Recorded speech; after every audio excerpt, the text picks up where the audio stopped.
श्रीमद् भागवत महापुराण के प्रथम खंड के षष्ठ स्कंद के अथा षोडशोऽध्याय चित्रकेतु का वैराग्य तथा संकर्षण देव के दर्शन ग के रूप में चित्रकेतु ने कहा कि अजीत, जितेंद्रिय एवं समदर्शी साधुओं ने आपको जीत लिया है।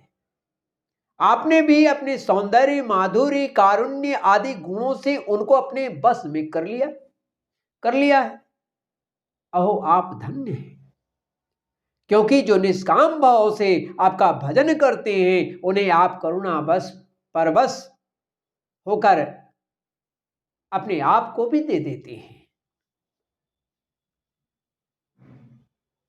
अपने आप को भी दे डालते हैं, अर्थात अपने भक्तों का हो जाते हैं।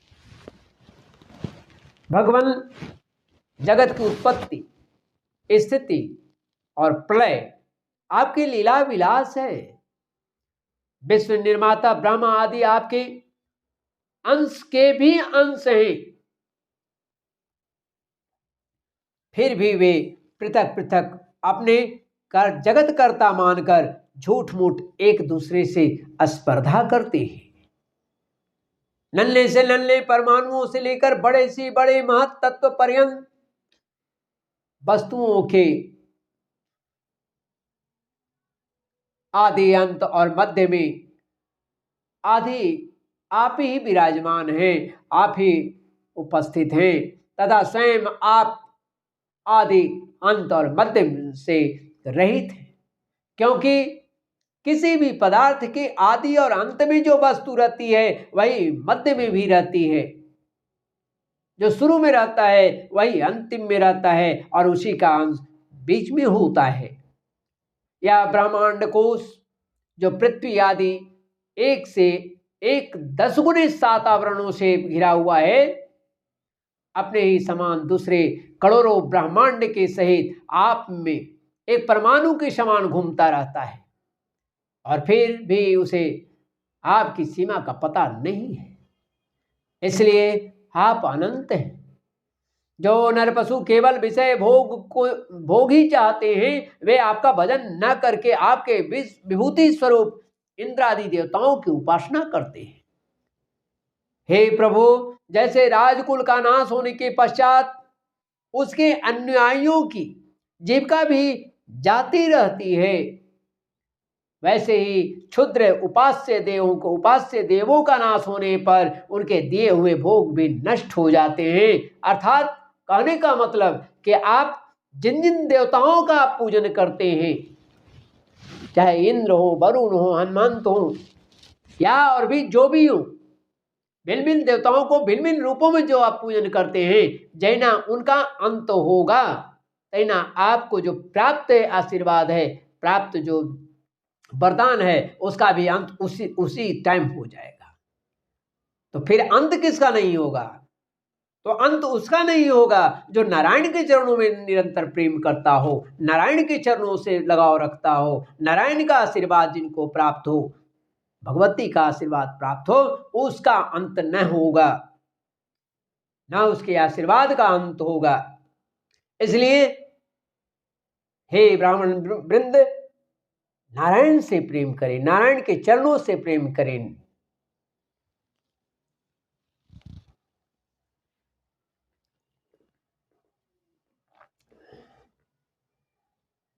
तो परमात्मा आप ज्ञान स्वरूप और निर्गुण है, इसीलिए आपके प्रति की हुई सकाम भावना भी अन्य अन्य कर्मों के समान जन्म मृत्यु रूप फल देने वाली नहीं होती। जैसे भुने हुए बीज से अंकुर नहीं उगते, क्योंकि जीव को जो सुख दुख आदि द्वंद्व प्राप्त होते हैं वे सत्वादिक अगर गुणों से युक्त होता है, सत्वादिक गुण से होते हैं, निर्गुण से नहीं। हे अजित, जिस समय आपने विशुद्ध भागवत धर्म का उपदेश किया था उसी समय आपने सबको जीत लिया।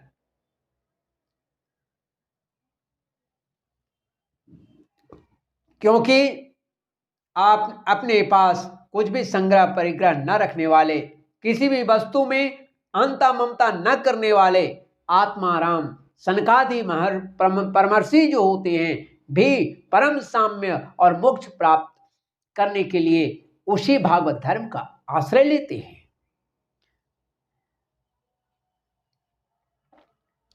वह भागवत धर्म इतना शुद्ध है कि उसमें सकाम धर्मों के समान मनुष्यों की वह विषम बुद्धि नहीं होती कि मैं हूं या मेरा है या तू है या तेरा है।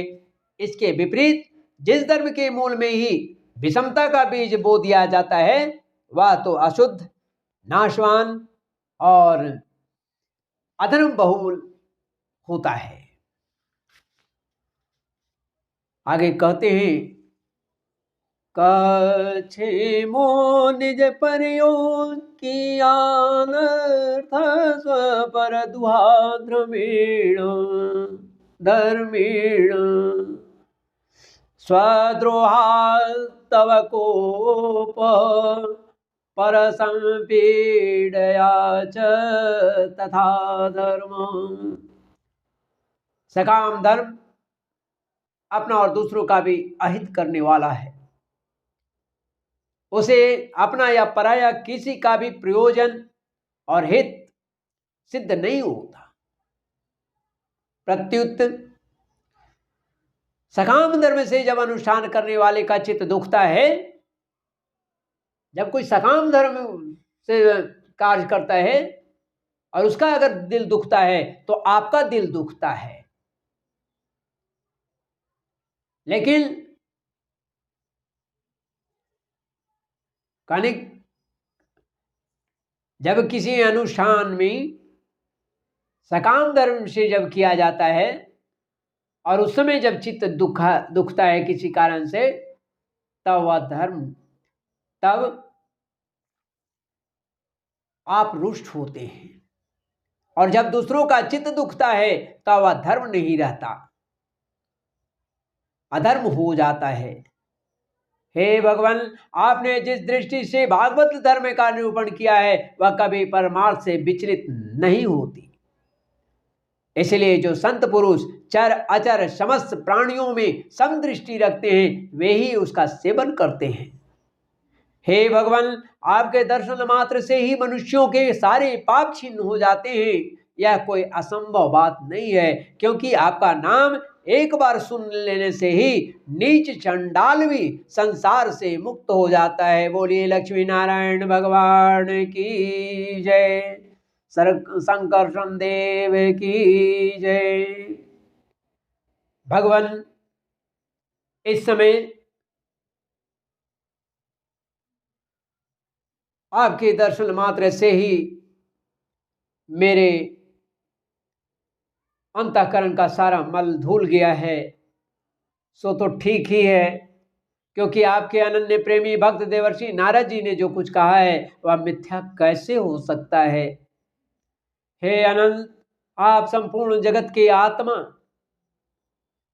आप संपूर्ण जगत के आत्मा हैं, आश्रय हैं। अतः वह संसार में प्राणी जो कुछ करते हैं वह सब आप जानते ही रहते हैं। इसलिए जैसे जुगनू सूर्य को प्रकाशित नहीं कर सकता, वैसे ही परम गुरु आपसे मैं क्या निवेदन करूं, मैं आपसे क्या कहूं, मैं क्या स्तुति करूं।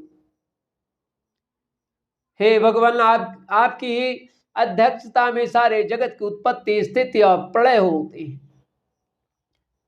योगी जन कुयोगी जन भेद दृष्टि के कारण आपका वास्तविक स्वरूप नहीं जानते।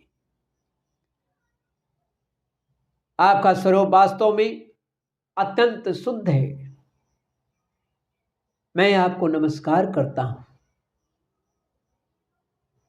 प्रभु ऐसा है कि बस सिमटे तो कण से भी अति सूक्ष्म हो जाए, और जब अपने को बिखेरे तो ब्रह्मांड में भी न समाये।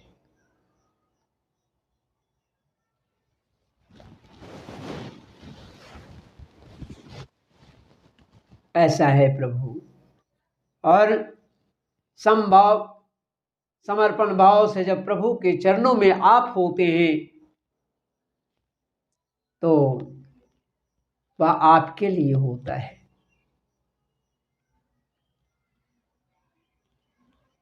आपकी चेष्टा से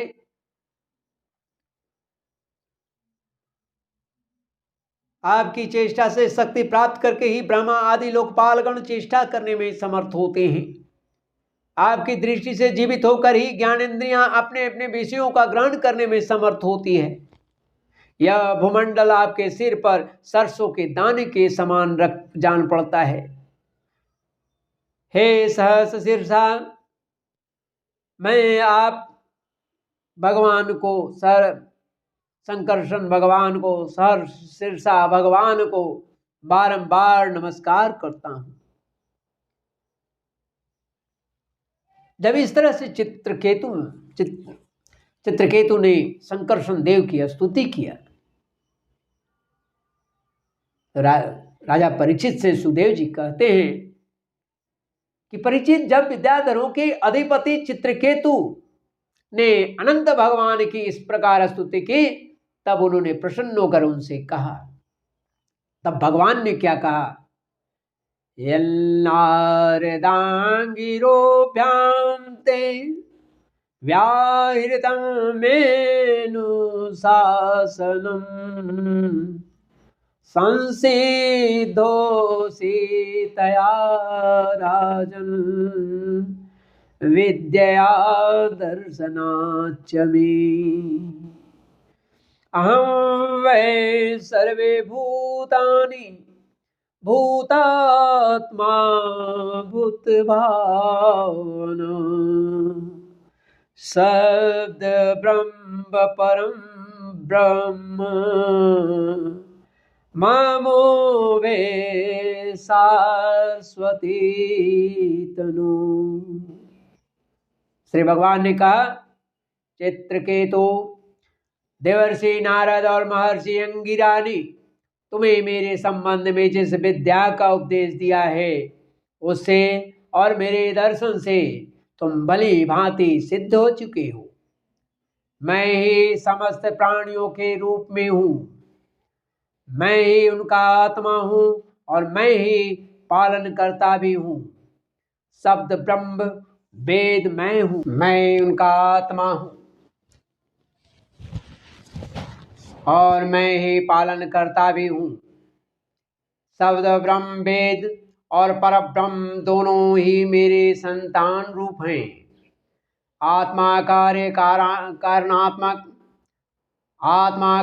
कारणात्मक जगत में व्याप्त है और कार्य कारणात्मक जगत आत्मा में स्थित है, तथा इन दोनों में मैं अधिष्ठान रूप से व्याप्त हूँ और मुझ में ये दोनों कल्पित हैं।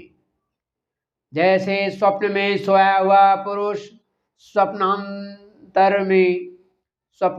होने पर संपूर्ण जगत को अपने में ही देखता है और स्वप्नांतर टूट जाने पर स्वप्न में ही जागता है तथा अपने को संसार के कोने में स्थित देखता है, परंतु वास्तव में वह भी स्वप्न ही है। वैसे ही जीव की जागृत आदि अवस्थाएं परमेश्वर की ही माया है। यो जानकर सबके साक्षी मायातीत परमात्मा का ही स्मरण करनी चाहिए। सोया हुआ पुरुष जिसकी सहायता से अपनी निद्रा और उसके अतीन्द्रिय सुख का अनुभव करता है, वह ब्रह्म मैं ही हूँ, उसे तुम अपनी आत्मा समझो। पुरुष निद्रा और जागृति इन दोनों अवस्थाओं का अनुभव करने वाला है।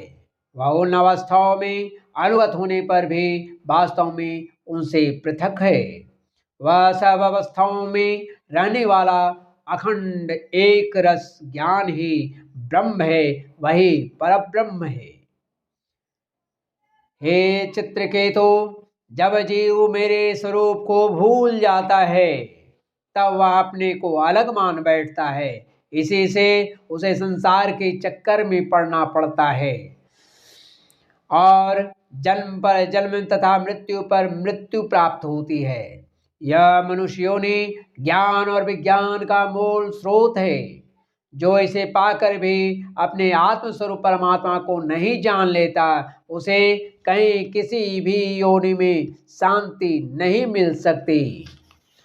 हे राजन, संसारिक सुख के लिए जो चेष्टाएं की जाती है उसमें श्रम है, क्लेश है, और जिस परम सुख के उद्देश्य से वे की जाती है उसके ठीक विपरीत विपरीत परम दुख की प्राप्ति होती है, परम दुख देती है।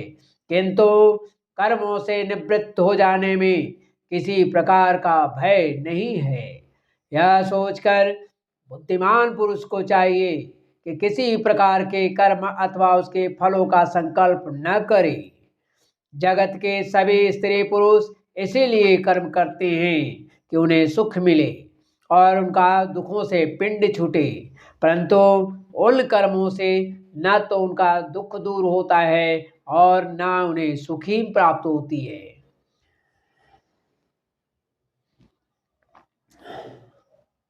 एवं विपर्ययं बुद्धया नृणां वेगाभिमानिनाम् आत्मनश्च गतिं सूक्ष्माम् अस्थानत्रय विलक्षणम्। हे राजन, जो मनुष्य अपने को बहुत बड़ा बुद्धिमान मानकर कर्म के पचड़े में पड़े हुए हैं उनको विपरीत फल मिलता है, यह बात समझ लेनी चाहिए। साथ ही यह भी जान लेना चाहिए कि आत्मा का स्वरूप अत्यंत सूक्ष्म है। जागृत, स्वप्न, सुषुप्ति इन 3 अवस्थाओं तथा इसके अभिमानियों से विलक्षण है, बिल्कुल अलग है। यह जानकर इस लोक में देखें और परलोक के इस लोक में देखें और परलोक के सुने हुए विषय भोगों से विवेक बुद्धि के द्वारा अपना पिंड छुड़ा ले और ज्ञान तथा विज्ञान में ही संतुष्ट रहकर मेरा भक्त हो जाए। जो लोग योग माया का तत्व समझने में निपुण हैं उनको भली भांति समझ लेना चाहिए कि जीव का सबसे बड़ा स्वार्थ और परमार्थ केवल इतना ही है कि वह ब्रह्म और आत्मा की एकता का अनुभव कर ले। हे राजन, यदि तुम मेरे इस उपदेश को सावधान होकर श्रद्धा भाव से धारण करोगे तो ज्ञान एवं विज्ञान से संपन्न होकर शीघ्र ही सिद्ध हो जाओगे। सुखदेव जी कहते हैं कि राजन, जगत गुरु विश्वात्मा भगवान श्री हरि चित्रकेतु को इस प्रकार समझा बुझाकर उनके सामने ही वहां से वे अंतर्ध्यान हो गए। इस प्रकार श्रीमद् भागवत महापुराण की प्रथम खंड के 6ठ स्कंद के अथ 16ोऽध्याय 16वां अध्याय चित्रकेतु का वैराग्य तथा संकर्षण देव के दर्शन यहाँ हिंदी में ग के रूप में समाप्त होता है। त्रुटियों के लिए क्षमा करेंगे। श्रीमन्नारायण नारायण नारायण गोविंद नारायण नारायण नारायण हरि नारायण नारायण नारायण श्रीमन्नारायण नारायण नारायण माधव नारायण नारायण नारायण।